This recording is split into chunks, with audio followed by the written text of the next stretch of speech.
Ողջույն սիրելի հետևորդներ, այս ձմռան ցրտին տեսեք ձեզ համար ինչ սիրուն դրախտավայր եմ բերել։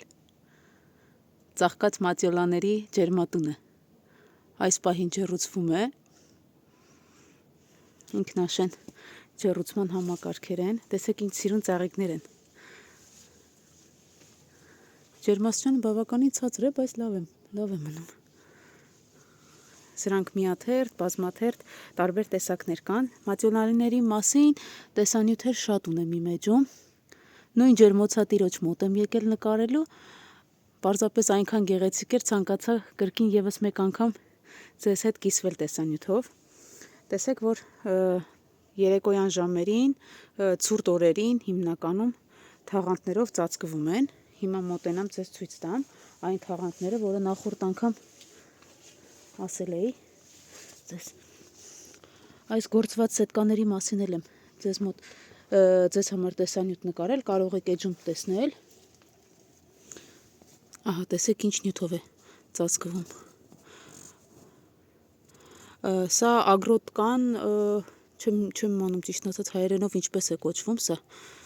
բայց լավ հաստ որակի է, տեսակը հաստ է։ Դեռ աստիճանաբար այսպես ծաղկում են, աստիճանաբար քիչ-քիչ քաղելով տանում ենք շուկա։ Հիմա տեսնենք ջերմաստիճանը ինչքան է ջերմատանը, կախված է ջերմատանը, ջերմաչափը, որքան է մեզ մոտ, 10, 11, մոտավորապես 12-13 աստիճան է ջերմաստիճանը։ Ես ձեզ ուղղակի չեմ կարող բացատրել այն բույրը, որ գալիս է ջերմատնից, դուռը բացելուն պես այնպիսի անուշ բույր է տարածվում ամբողջ տարածքով մեկ, որ չես կարող բառերով ուղղակի նկարագրել։ Ծաղկած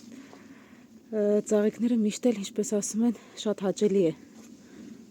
տեսնել, նկարել։ Սա այն ջերմատունն է, որտեղ անցած տարի տնկվել էր մատիոլաները ելակների հետ։ Ելակները հանվել են եւ որոշել են, որ պետք է այս ջերմատունը երևս մատիոլաներ տնկվեն։ Սա միաթերթ տեսակն է։ Հիշեք, որ մատիոլաների մեջ լինում է եւ միաթերթ, եւ բազմաթերթ։ Կան նաև մատիոլաների տարբեր տեսակներ, օրինակ ինչպես լոլիկի դեպքում կան լոլիկի տարբեր տեսակներ, վարունգի տարբեր տեսակներ, կա նաև մատիոլայի տարբեր տեսակներ։ Մատիոլան այն ծաղիկներից է, որոնք ցածր ջերմաստիճանի պայմաններում, իհարկե ոչ բացասական, բայց ցածր ջերմաստիճանի պայմաններում իրենց լավ դրսևորում են, կարողանում են գոյատևել։ Տեսեք ինչ հրաշք է։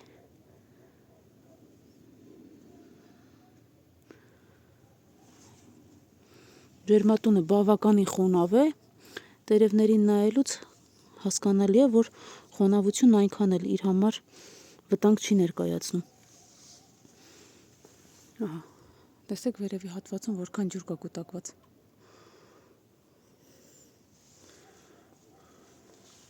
Մեկ տաքացուցիչը, մեկ ջերմատանը բավականացնում է։ Այսպես երկար խողովակով տանում են, որպեսզի խողովակով անցնող ջերմությունը նույնպես օգտագործվի։ Այնքան գեղեցիկ է, որ էլ պատմելու եւ բացատրելու չի։ Երանի դուք կարողանաք տեսնել այսպիսի մի ջերմատուն։